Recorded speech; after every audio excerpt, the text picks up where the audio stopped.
نحمده ونصلي على رسوله الكريم اما بعد بسم اللہ الرحمن الرحیم۔ حضرت ابو ہریرہ رضی اللہ تعالی عنہ کی بھوک میں حالت۔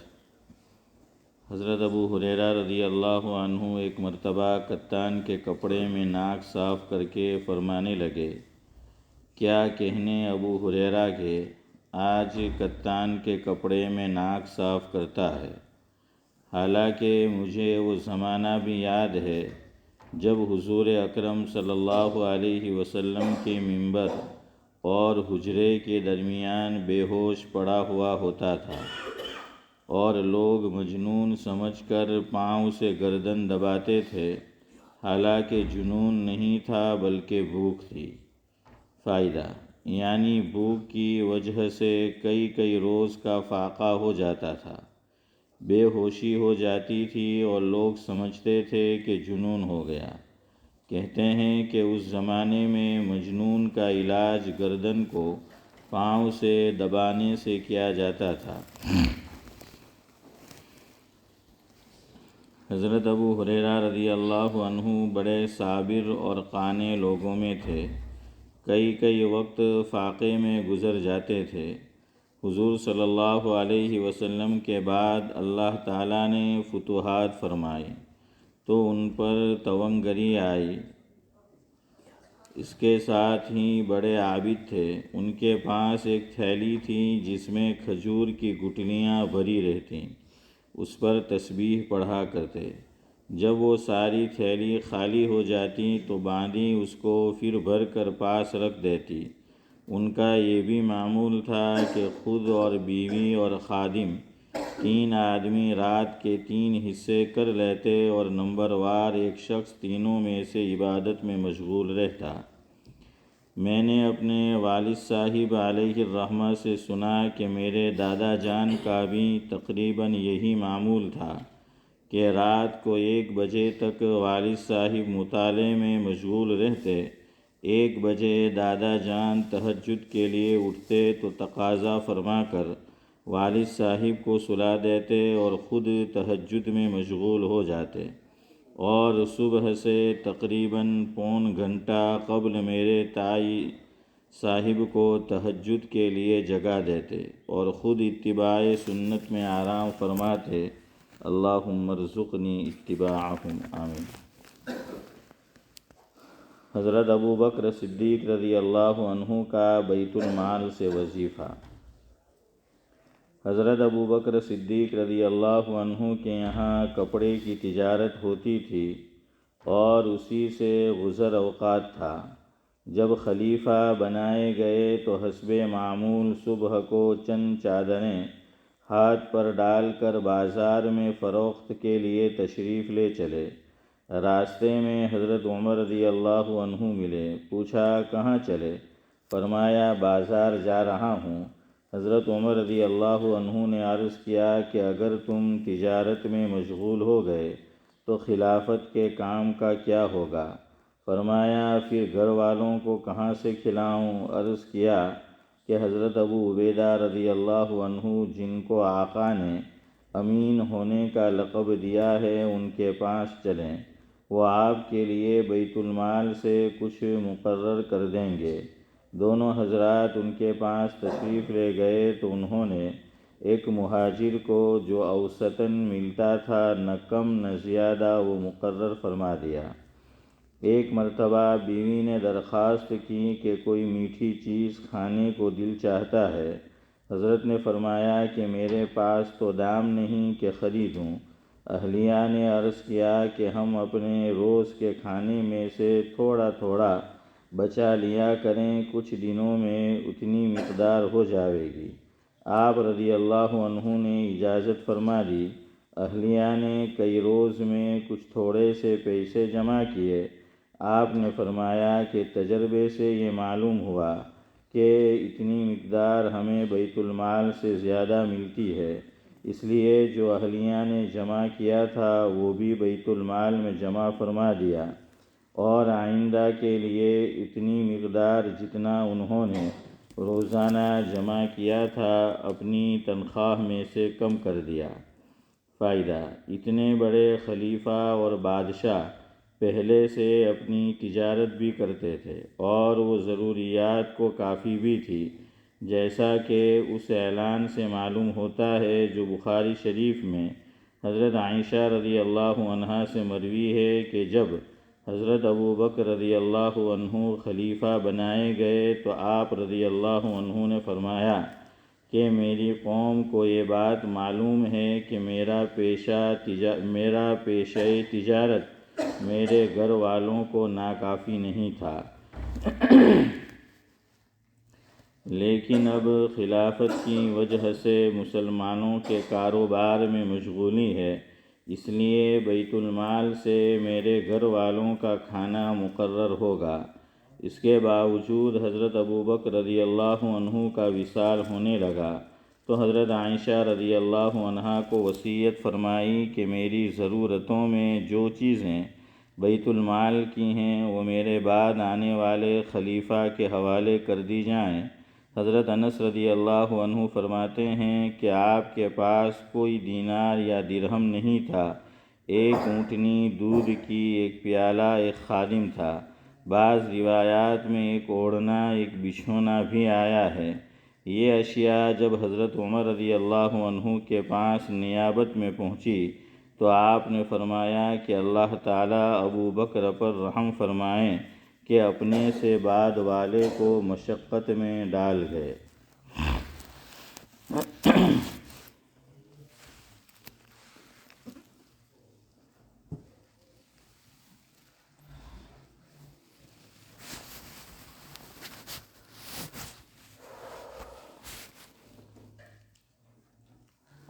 بزرگان محترم،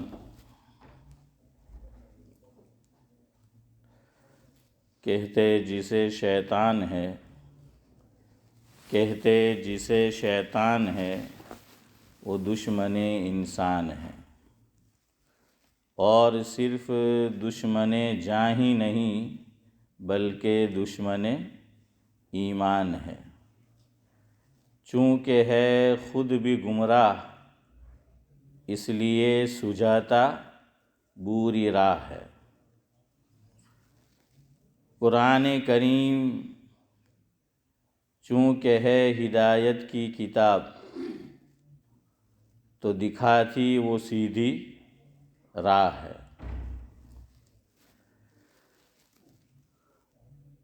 قرآن کریم کو وہ سمجھنے ہی نہیں دیتا، قرآن کریم کو وہ سمجھنے ہی نہیں دیتا، جانتا ہے کہ رکھا اس میں ہدایت کا سامان ہے۔ اس لیے آپ دیکھیے بہت سے لوگ ہیں جو قرآن کریم کی تلاوت ہی نہیں کرتے، رمضان المبارک آتا ہے تو کچھ تلاوت کر لیتے ہیں، اور کچھ لوگ ہیں جو تلاوت تو کرتے ہیں لیکن قرآن کریم کو سمجھنے کی کوشش نہیں کرتے۔ تلاوت کرنا فائدے سے خالی نہیں ہے، لیکن قرآن کریم کا پورا فائدہ اسی وقت ہوگا جبکہ میں اور آپ قرآن کریم کو معنی، میننگ اور تفسیر کے ساتھ سمجھے، لیکن یہ بہت کم لوگ ہیں۔ ایون علماء کی جماعت بھی آپ دیکھیے عالم بن جاتے ہیں، اس کے بعد الا ماشاء اللہ، اور آدمی عالم بنے اس میں پورا قرآن کریم یاد ترجمے کے ساتھ نہیں ہو جاتا، پڑھایا تو جاتا ہے، لیکن یہ بھی عجیب بات ہے مدارس عربیہ میں قرآن کریم کو سب سے کم یعنی ڈائریکٹ سب سے کم سمجھایا جاتا ہے۔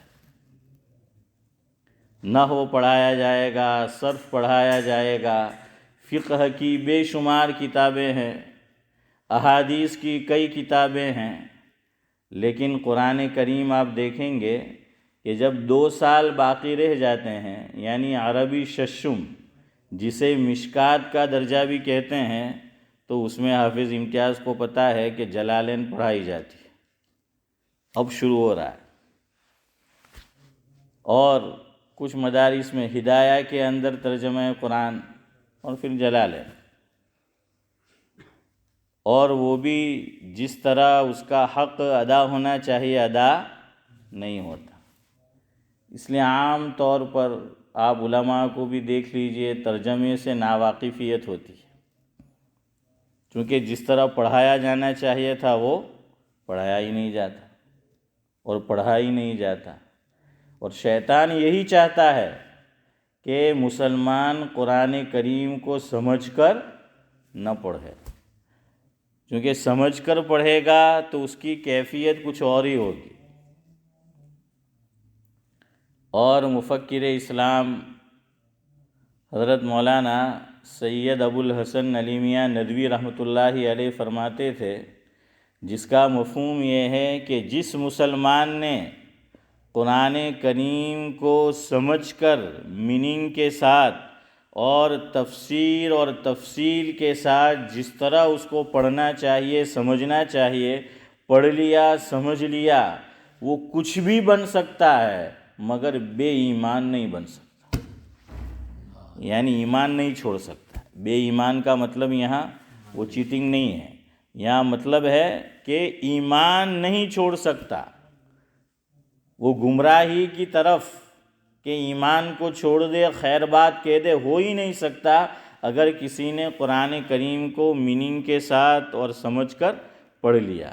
تو شیطان یہ چاہتا ہی نہیں ہے۔ تو بہرحال میں یہ کہہ رہا تھا کہ شیطان انسان کا دشمن ہے۔ آخری مصرع ہے کہ سدا مانگتے رہنا اس سے خدا کی پناہ ہے، سدا مانگتے رہنا اس سے خدا کی پناہ ہے، چونکہ شیطان کو ابن آدم سے دشمنی بے پناہ ہے، اس کو دشمنی بے پناہ ہے۔ اسی لیے قرآن کریم شروع کرنے سے پہلے مجھے اور آپ کو پڑھنے کو کہا گیا اعوذ باللہ من الشیطان الرجیم۔ وہ یہی بات ہے کہ بھئی اس سے پناہ مانگو۔ شیطان سے کیا مانگنا ہے؟ وہ پناہ مانگنا ہے۔ کس کی پناہ میں آنا ہے؟ اللہ رب العزت کی پناہ کے اندر آنا ہے۔ اسی لیے اعوذ باللہ من الشیطان الرجیم اس کا شارٹ کٹ ہے، اس کا نام ہے تعوذ۔ اس کو کیا کہا جاتا ہے صدیق بھائی؟ تعوذ۔ تعوذ کا معنی ہے اللہ تعالیٰ کی پناہ لینا، اللہ تعالیٰ کی پناہ میں آنا۔ کس سے؟ شیطان مردود سے۔ گزشتہ ہفتے جو پیر کے دن مجلس ہوئی تھی اس میں آپ کو سمجھا رہا تھا کہ تعوذ اعوذ باللہ من الشیطان الرجیم اس کو ہم سمجھ رہے ہیں کہ سورہ فاتحہ کو سمجھانا ہے، اور اس سے پہلے بسم اللہ، اور بسم اللہ سے پہلے بھی اعوذ باللہ من الشیطان الرجیم۔ تو اس کا شارٹ کٹ ہے تعوذ، تا عین واو اور ذال، یعنی خدا تعالیٰ کی پناہ پکڑنا، خدا تعالیٰ کی پناہ لینا، خدا تعالیٰ کی پناہ میں آنا شیطان سے۔ اب میں نے آپ کو بتایا تھا کہ شیطان دو قسم کے ہوتے ہیں، اور یہ قرآن کریم کہہ رہا ہے 8ویں پارے میں کہ وَكَذَلِكَ جَعَلْنَا لِكُلِّ نَبِيٍّ عَدُوًّا شَيَاطِينَ الْجِنِّ وَالْإِنسِ، یا انسی والجن، کیا ہے؟ انسی والجن۔ تو شیطان انسانوں میں بھی ہوتے ہیں۔ شیطان کا کیا معنی؟ شیطان کا معنی شریر، شرارتی، یہ اس کا معنی ہے۔ تو اگر انسان میں بھی کوئی شرارتی ہے، کوئی شریر ہے، تو اسے کیا کہیں گے؟ شیطان۔ اور اسی تعوذ سے ہے تعویذ۔ اب آپ تعویذ لکھیے، ذہن میں ذرا سوچئے کہ تعویذ جو لکھا جاتا ہے تو اعوذ باللہ من الشیطان الرجیم، اس کا جو مادہ ہے وہی تعویذ کا ہے۔ آپ بولتے جائیے، میں بھی بولتا ہوں، پہلے تعوذ، وہ لے لے. تو کیا ہے نورانی بھائی؟ تا، عین، واو اور ذال. اب تعویذ یہ لکھیے. تو تعویذ اگرچہ گجراتی میں ہم بولیں گے اسماعیل چچا تو پھر سمجھ میں نہیں آئے. آپ نے کہا کہ تعویذ ہیں. ہاں اپنے تو ز کی جگہ ج بولتے ہیں. جبلانو ج انہی جگہ ہے کہ جمروخ نو ج ہے سعید بھائی. تو یہ تعویذ نہیں ہے، یہ تعویذ. تو اس میں ہے تا، عین، واو، یا اور ذال. دیکھیے وہی مادہ ہے جو وہاں پر ہے. اب یہ تعویذ پہنا کیوں جاتا ہے؟ کیوں پہنتے ہیں تعویذ؟ پہلے ایک شاعر کا کلام سنیں. انہوں نے اپنے انداز میں سمجھایا ہے کہ لوگ تعویذ کیوں پہنتے ہیں، اور ایک حد تک بات میں ان کے کلام میں صداقت بھی ہے. تو عبدالحفیظ جون پوری کہتے ہیں، لکھتے ہیں وہ کہ تعویذ کیوں پہنتے ہیں لوگ. تو وہ یہاں سے شروع کرتے ہیں. لکھ دے عامل کوئی ایسا تعویذ. عامل جانتے ہو نا؟ ایک عالم ہوتا ہے اور ایک عامل ہوتا ہے. میم اور لام اور میم کا ذرا ادھر ادھر فرق ہو گیا ہے، پھیرفار جو ہے وہ ہو جاتا ہے. تو بہرحال وہ کہتے ہیں لکھ دے عامل کوئی ایسا تعویذ، یار ہو جائے گلے کا تعویذ. ہیں ذاکر بھائی؟ یار ہو جائے گلے کا تعویذ کیا مطلب؟ کہ تعویذ ہمارے ساتھ لٹکتا رہتا ہے، گلے کے اندر ساتھ ہوتا ہے. یار یعنی دوست، کہ دوست کیا ہو جائے؟ جگری دوست ہو جائے، پکا دوست ہو جائے. تو لکھ دے عامل کوئی ایسا تعویذ، یار ہو جائے گلے کا تعویذ. ہوا نہ یار کا غصہ ٹھنڈا. وہ لکھتے ہیں آگے، ہوا نہ یار کا غصہ ٹھنڈا، روز دھو دھو کے پلایا تعویذ. ہے روز دھو دھو کے پلایا تعویذ. ہر طرح ہوتی ہے مایوسی جب. لوگ تعویذ کیوں کرتے ہیں تو وہ بتا رہے ہیں کہ ہر طرح ہوتی ہے مایوسی جب، لوگ کرتے ہیں دعا یا تعویذ. کہ جب مایوسی ہو جاتی ہے تو کیا کرتے ہیں؟ کہ دعا کرتے ہیں یا تعویذ. تو کہتے ہیں کہ یار تعویذ کا بھی کچھ اثر نہیں ہوا جس مقصد کے لیے لی تھی، کہ یار جو روٹھا ہوا ہے، جو اس کا غصہ ہے وہ ٹھنڈا ہو جائے، میل ملاپ ہو جائے، پکی یاری دوستی ہو جائے. تو وہ آگے کہتے ہیں، دل پسیچا نہ کسی طرح ان کا، دل پسیچا نہ کسی طرح ان کا، روز لکھ لکھ کے جلایا تعویذ. پہلے پلایا اور اب جلایا، ہے نا؟ تو عامل لوگ یہی کہتے ہیں، کبھی پینے کو کہتے ہیں اور کبھی جلانے کو کہتے ہیں. آخری مصرع ہے اللہ اکبر، جس میں انہوں نے بڑی پتے کی بات کہی ہے، جو آج حضرت امام صاحب رحمۃ اللہ علیہ نے پہلی رکعت جو پڑھائی، اس کے اندر جو قرات کی انہوں نے 24واں پارہ، تو اس میں اللہ رب العزت نے ایک بات جو ہے وہ بیان فرمائی ہے کہ وَلَا تَسْتَوِي الْحَسَنَةُ وَلَا السَّيِّئَةُ اِدْفَعْ بِالَّتِي هِيَ أَحْسَنُ فَإِذَا الَّذِي بَيْنَكَ وَبَيْنَهُ عَدَاوَةٌ كَأَنَّهُ وَلِيٌّ حَمِيمٌ. تو شاعر جو ہے وہ یہی کہتا ہے، یہی بات جو ہے وہ انہوں نے کہی ہے. کام لو جذبہ محبت سے حفیظ. گرچہ میں آپ کو بتا چکا ہوں کہ حفیظ کو حفیظ نہیں کہہ سکتے، یہ اللہ تبارک و تعالیٰ کے ساتھ خاص ہے. اسے عبد الحفیظ تو کہہ سکتے ہیں، حفیظ نہیں کہہ سکتے. حفیظ کا معنی حفاظت کرنے والا. تو کوئی میری اور آپ کی حفاظت کما حقہ کر نہیں سکتا. اسی لیے آپ نہیں دیکھتے کہ جو باڈی گارڈ کو رکھا ہوا ہوتا ہے یا جو گارڈ مین ہوتا ہے، جو سیکیورٹی ہوتا ہے، بعض مرتبہ اسی کو مار دیتے ہیں، حالانکہ وہ دوسرے کا محافظ بنا ہوا تھا لیکن اپنی ہی جان جو ہے وہ نہیں بچا سکا۔ اس کا مطلب کہ جیسی حفاظت کرنی چاہیے کسی کی، کوئی انسان کسی کی کر نہیں سکتا۔ اس لیے حفیظ یہ صرف اللہ تبارک و تعالیٰ کے ساتھ خاص ہے۔ اس لیے یاد رکھو، جس کسی کا نام عبد الحفیظ ہو اسے حفیظ کہہ کر پکارنا۔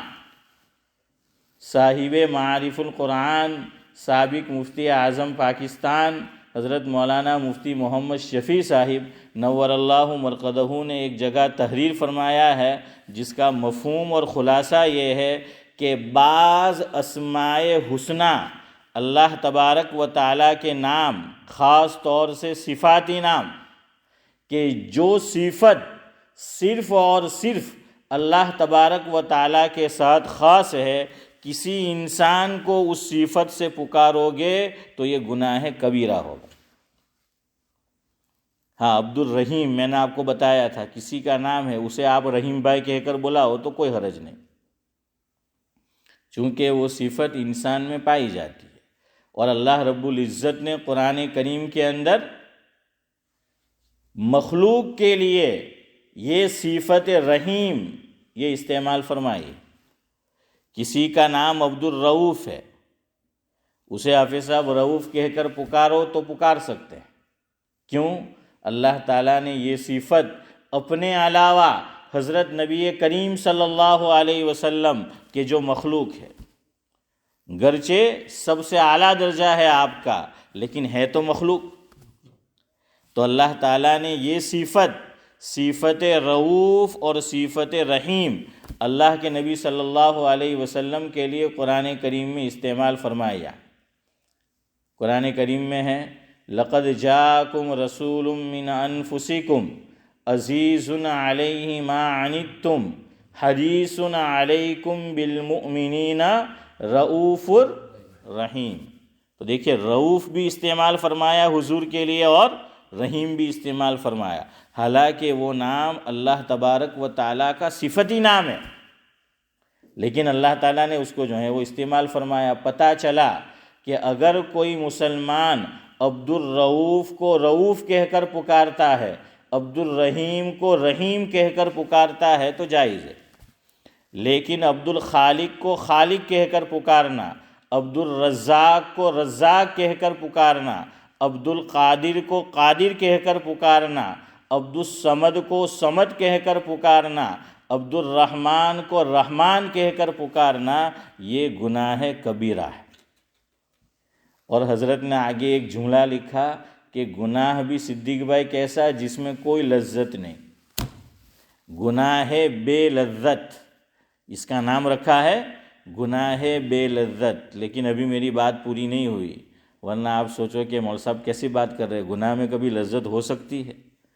تو حضرت نے جواب دیا کہ لذت تو گناہ میں نہیں ہے، لیکن میری اور میرے جیسوں کی جو حس ماری گئی ہے تو ان کو گناہ میں لطف اور لذت آتا ہے، حالانکہ اس میں لذت ہے نہیں۔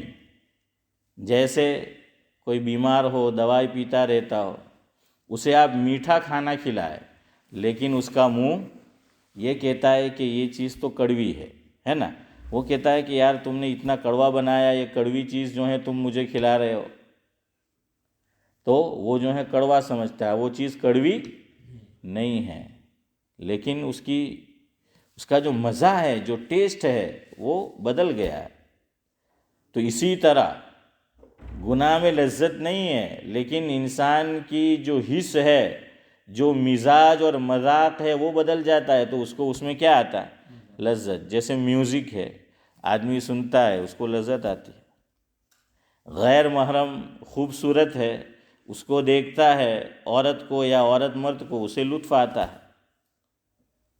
لیکن کچھ گناہ ایسے ہیں کہ جس میں لطف بھی نہیں ہے بظاہر، اور پھر بھی وہ گناہ ہے، تو حضرت نے اس میں شمار فرمایا ایک گناہ ٹخنوں سے نیچے ازار پہننا۔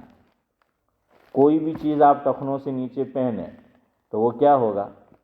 حرام ہے اور گناہ ہے کبیرہ ہے۔ اور حضرت نے فرمایا کہ کیا اس کے پہننے میں کوئی لذت آتی ہے؟ کوئی لذت نہیں آتی. تو اسی طرح عبد الصمد کو صمد پکارنے میں کوئی لذت نہیں ہے، عبد الرحمن کو رحمان پکارنے میں کوئی لذت نہیں ہے، لیکن لوگ جو ہے پکارتے ہیں. اب دیکھیے ہماری مسجد میں بھی جن کا نام عبد الصمد ہے تو وہ صمد ہی کہیں گے، عبد الرحمن ہے تو رحمان کہیں گے، عبد القادر ہے تو کہ قادر بھی نہیں کہ قادر بھائی کہیں گے ہے. تو بہرحال میں یہ کہہ رہا تھا کہ عبد الحفیظ تو وہ کہتے ہیں کام لو جذبہ محبت سے عبد الحفیظ، نقش کیا چیز ہے کیسا تعویذ. یہ جو تعویذ لکھتے ہیں نا اس کو کیا بولتے ہیں؟ نقش. کیا بولتے ہیں کہ بھائی یہ نقش جو ہے وہ لکھا ہوا ہے. تو وہ کہتے ہیں کہ محبت سے کام لو تو پھر یہ تعویذ کی اور ان چیزوں کی ضرورت ہی نہیں پڑے گی.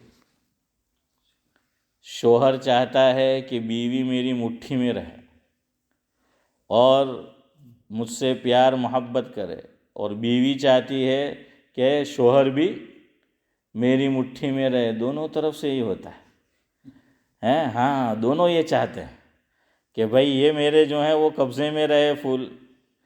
لیکن محبت، علماء نے لکھا ہے کہ اللہ تعالیٰ نے ہر چیز کو جوڑنے کا ایک آلہ بنایا ہے، جوڑنے کا جو کام کرتا ہے. کوئی چیز پھٹ جائے تو ایسی وہ گلو آتا ہے کہ وہ آپ لگا دو، ووڈ گلو بھی آتا ہے. تو گلو نے کیا کیا، جو دو ٹکڑے تھے الگ الگ نورانی بھائی ہو گئے تھے اس کو کیا کیا، جوڑ دیا. اس نے جو ہے وہ جوڑنے کا کام کیا. تو فرمایا کہ اللہ تبارک و تعالیٰ نے انسان کے دل کو جوڑنے والی چیز وہ محبت بنائی. اسی لیے حضور نے فرمایا، ایک روایت میں ہے ابو داؤد شریف میں، مفہوم یہ ہے کہ نکاح سے بڑھ کر آپس میں دو انسانوں میں اور دو خاندانوں میں نکاح سے بڑھ کر محبت پیدا کرنے والی چیز کوئی نہیں ہے.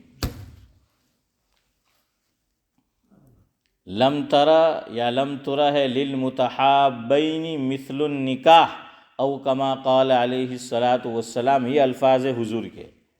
مفہوم یہ ہے کہ نکاح سے بڑھ کر آپس میں محبت پیدا کرنے والی کوئی چیز نہیں ہے. دیکھیں نکاح دو اجنبی ہوتے ہیں، نکاح کی برکت سے آپس میں محبت جو ہے وہ ایک ہو جاتے ہیں، اور یہ محبت جو ہے وہ ایک کرتی ہے. جہاں شک پیدا ہوگا، جہاں ایک دوسرے کی حق تلفی شروع ہوگی تو محبت وہ ختم. جتنی محبت کم ہوتی جائے گی اتنی لڑائی ہوتی جائے گی میاں بیوی. جتنی محبت کم ہوتی جائے گی اتنی حق تلفی ہوتی جائے گی. اسی لیے کہتے ہیں نا عربی میں کہتے ہیں کہ کسی چیز کی محبت آدمی کو اندھا اور بہرا بنا دیتی ہے. تو محبت ہے ہی چیز ایسی. پھر آپ نہ کرنے کا کام بھی کبھی کر جائے تو وہ محبت میں کیا کر لیتا ہے، گوارا کر لیتا ہے. ماں باپ کو اولاد سے محبت ہوتی ہے، اولاد چھوٹی ہو اور ماں باپ کو مار دے، اللہ نہ کرے ایسا کرے، لیکن چھوٹے بچے کرتے ہیں تو ماں باپ پلٹ کے اس کو مارتے ہیں؟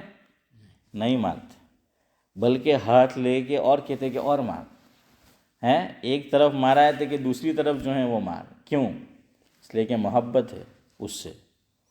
لیکن وہی دوسرا بچہ مار دے تو ری ایکشن ہوگا، یا تو شکایت ہوگی کچھ نہ کچھ، یا اس کے اوپر غصہ کرے گا، کچھ نہ کچھ کرے گا. تو اللہ تبارک و تعالیٰ نے یہ محبت ایسی چیز بنائی ہے. تو یہی کہتے ہیں کہ بھئی تعویذ کی ضرورت نہیں پڑے گی اگر میاں بیوی میں آپس کے اندر کیا ہو، محبت ہو.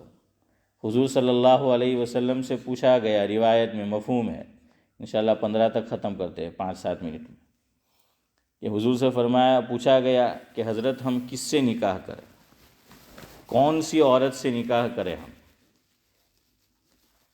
تو حضور نے اس روایت میں 2 صفت بتائی. اس روایت میں عورت کی 2 صفت بتائی، 2 صفت گنوائی کہ عورت میں دیکھو وہ 2 چیزیں ہیں تو پھر اس سے شادی کرو. کیا؟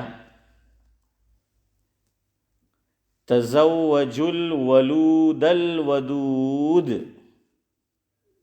یہ حدیث کے الفاظ ہے.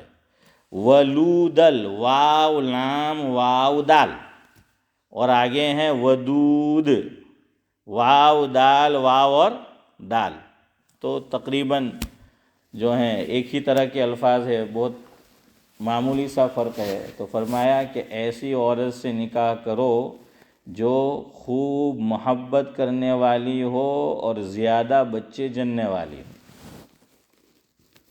اب یہاں سوال پیدا ہو سکتا ہے کہ جب ہم کسی خاتون کو جانتے ہی نہیں، اور اسلام کے اندر تو لو میرج ہے ہی نہیں، لو آفٹر میرج ہے ذاکر بھائی؟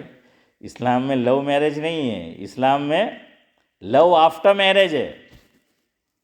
تو اب تو صدیق بھائی لو تو کیا نہیں ابھی ہیں، تو اب کیسے پتہ چلے کہ وہ محبت کرنے والی ہے یا محبت کرنے والا؟ اللہ جزائے خیر دے علماء کو۔ اس روایت کی روشنی میں اسماعیل چچا لکھا کہ دیکھو اس عورت کی پھوپھیوں کو۔ اب دیکھیے یہاں دیکھا جائے گا ماں کی طرف نہیں بلکہ باپ کے خاندان کی طرف۔ ماں کی طرف تو خالہ ہوتی ہے عورت میں، اور باپ کی طرف پھوپھی ہوتی ہے نا۔ ہاں، باپ کی طرف پھوپھی ہوتی ہے، کہاں کہ پھوپھیوں کو دیکھو، وہ بیاہی گئی ہے، شادی ہو چکی ہوگی ان کی، تو ان کا گھر ابھی سلامت ہے یا ٹوٹا ہوا ہے؟ ٹوٹا ہوا ہے یا ناچا کی ہے تو سمجھ لو کہ محبت کرنے والی نہیں ہے۔ اگر محبت ہوتی تو یہ چیز ہوتی ہی نہیں۔ اور دیکھ لو کہ وہ ہم دو ہمارے دو ہے ہیں کہ پھر جو ہے وہ کیا معاملہ ہے آگے ذاکر بھائی ذرا دیکھو۔ تو اگر وہ زیادہ بچے جننے والی ہو تو حضور نے فرمایا کرو، آگے روایت میں فرمایا فَإِنِّي مُكَاثِرٌ بِكُمُ الْأُمَمَ يَوْمَ الْقِيَامَةِ او کما قال علیہ الصلاۃ والسلام، کہ زیادہ بچے ہوں گے تو میری امت زیادہ ہوگی کل قیامت کے دن، میں میری امت کی زیادتی پر خوشی اور فخر محسوس کروں۔ تو فرمایا یہ دو صفت ہو، یہی مرد میں بھی دیکھو۔ اب عورت اگر پوچھے کہ کس سے ہم نکاح کریں، مرد میں کیا خوبی ہو، تو بھائی یہی چیزیں جو ہیں وہ دیکھو۔ سعید بھائی جو واقعی میں شاعر ہوتا ہے تو وہ کمال کر دیتا ہے شعر میں۔ اکبر الہ آبادی نے اسی ایک مفہوم کو جو حضور نے فرمایا انہوں نے شاعری میں بیان کیا ہے۔ وہ لکھ گئے ہیں کہ عاشقی جب قید شریعت میں آ جاتی ہے، عاشقی جب قید شریعت میں آ جاتی ہے تو کثرت اولاد کا پھل دے جاتی ہے۔ قید شریعت میں بڑھایا ہے کہ وہی لو آفٹر میرج کرنا ہے، کہ عاشق کرو، خوب محبت کرو، کوئی حرج کی بات نہیں ہے۔ سمجھ آیا کہ نہیں؟ خوب محبت کرو۔ بلکہ میں آپ کو ایک بات بتاؤں، وقت ہو رہا ہے، علماء نے جو ہیں عجیب چیز لکھی ہے، حضرت تھانوی کے ملفوظات میں اسی پر گفتگو ختم کرتے ہیں انشاءاللہ۔ کسی مسجد میں امام مقرر نہ ہو، مان لو کہ کسی مسجد میں امام مقرر نہ ہو تو کس کو امام بنایا جائے؟ اگر کسی مسجد میں امام مقرر ہو تو بغیر امام کی اجازت کے چاہے کتنا ہی بڑا بزرگ آ جائے، چاہے کتنا ہی اچھا قاری جو ہے وہ آ جائے کہ بہترین قرآن کریم کی وہ تلاوت کرتا ہو، تو یہ شریعت کا قانون ہے، یہ شریعت کا قانون ہے کہ امام کی اجازت کے بغیر کسی کو کوئی بھی مصلی پر چڑھا نہیں سکتا، ایون جو ذمہ دار ہے مسجد کا وہ بھی نہیں، اگر امام موجود ہو۔ اور یہاں بھی یہ ہے کہ اجازت اس سے واقعی سعید بھائی اجازت لینی ہے، انفارمیشن نہیں دینی ہے۔ بعض مرتبہ صرف انفارم کیا جاتا ہے کہ فلاں صاحب آئے ہیں وہ نماز پڑھائیں گے، غلط ہے۔ انفارم نہیں کرنا ہے بلکہ اجازت، اور آپ جانتے ہیں دونوں میں فرق ہے حافظ امتیاز، دونوں میں فرق ہے نا، اجازت لینے میں اور انفارم کرنے میں دونوں میں فرق ہے۔ اسی طرح کسی مسجد میں دو امام ہو اور وہ آپس میں انڈرسٹینڈنگ کر لے کہ یہ نماز میری ہے وہ تم پڑھاؤ، تمہاری نماز میں پڑھا لوں، یہ دن میرا ہے تم پڑھا لو، تمہارا ہے میں پڑھا لوں، یہ ویکینڈ تمہارا ہے میں پڑھاؤں، میرا ہے تم پڑھاؤ، تو اس میں ذمہ دار سے اجازت لینے کی شرعاً کوئی ضرورت نہیں ہے۔ یہاں بھی ذمہ دار حضرات غلطی کرتے ہیں، وہ امام صاحب سے سوال کرتے ہیں کہ بھائی تمہاری تو فجر تھی، تم نے فجر نہیں پڑھائی، دوسرے امام صاحب کی ظہر تھی، ظہر والے نے فجر، فجر والے نے ظہر پڑھائی۔ بھائی شریعت اس کو اس کی اجازت دیتا ہے، اور شریعت جس کی اجازت دیتا ہے اس میں ہما شما دخل اندازی نہیں کر سکتے، اور مسجد اللہ اور اللہ کے رسول کے قانون کے مطابق چلے گی۔ ٹھیک ہے، جس ملک میں رہتے ہیں وہاں کے قوانین ہوتے ہیں، پاسداری جن کی ضروری ہے کرنی پڑتی ہے، ورنہ جہاں اس پاسداری کی ضرورت نہیں اور کسی ذمہ دار نے اگر شریعت نے جو چھوٹ دی ہے ائمہ حضرات کو، اور جو اس کو کیا کہتے اختیار دیا ہے، اس پہ اگر ڈاکہ ڈالنے کی کوشش کی، کل قیامت میں پوچھو۔ بھئی وہ دونوں جو ہیں امام ہیں، سب لوگ ان کے پیچھے نماز پڑھتے ہیں، کسی کو اشکال نہیں ہے، تبھی تو وہ دونوں امام ہیں۔ تو بھئی ایک ویکینڈ کام تھا کوئی باہر چلا گیا، ایک نماز میں کام تھا کوئی باہر چلا گیا، ایک دن کام تھا باہر چلا گیا، کیا حرج ہو گیا؟ دونوں امام ہیں، مسجد میں کوئی ضرورت ہے تو وہ پوری کر لے گا۔ نکاح پڑھانا ہے، دونوں نکاح پڑھانا جانتے ہیں، جنازہ پڑھانا ہے، دونوں جنازہ جو ہیں وہ پڑھانا جانتے ہیں، غسل دینا ہے، دونوں غسل دینا جو ہے وہ جانتے ہیں، کوئی ایسی بات ہو گئی وہ جانتے ہیں، تو یہ شریعت نے اس کو اختیار دیا ہے تو اسے بتانا نہیں ہے۔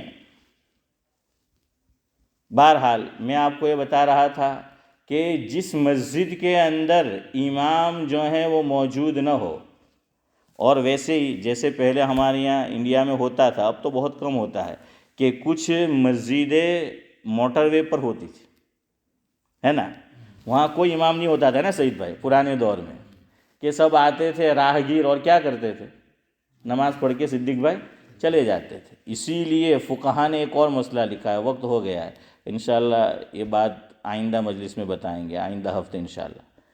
علماء نے مسئلہ لکھا ہے، دیکھیں ہماری مسجد ہے اس میں جماعت ثانیہ مکروہ ہے، کلیپٹن کی مسجد ہے جماعت ثانیہ مکروہ ہے، اپٹن لین کی مسجد ہے، مسجد عمر ہے، چونکہ وہ مسجد ہے اس میں جماعت ثانیہ یعنی دوسری جماعت پڑھنا مسجد کے اندر کے ہال میں ٹھیک ہے، کبھی ضرورتاً پیسیج میں پڑھ لیا، صحن میں پڑھ لیا، کوئی حرج نہیں، ورنہ فقہا نے لکھا کہ مسجد کے اندر جماعت ثانیہ مکروہ ہے۔